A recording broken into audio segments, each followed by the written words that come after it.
Friends, ഞാൻ കാണിക്കാൻ പോകുന്ന ഈ ഒരു സസ്യം അത് ഏത് വർഗത്തിൽപ്പെട്ട സസ്യമാണെന്ന് പറയാൻ പറ്റും.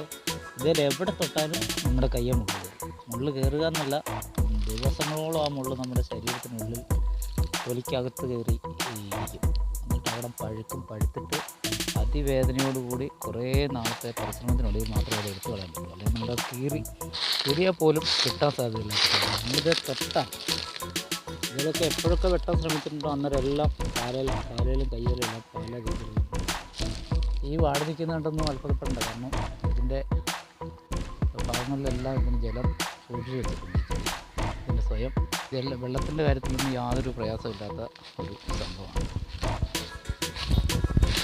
പിന്നെ ഇതിൻ്റെ മണ്ടയിൽ പൂവുണ്ടാവും. ഇന്നിപ്പോൾ പൂവിൻ്റെ സീസണൊക്കെ ഇപ്പോൾ കഴിഞ്ഞു, അതുകൊണ്ട് പൂവ് ഇപ്പോൾ ഇല്ല. എന്തായാലും ഇതൊന്ന് പറ, ഇതെന്താണ് സംഭവം അറിയാവുന്നവരൊന്ന് പറയണേ, കമൻറ്റ് ബോക്സിൽ പറയണേ.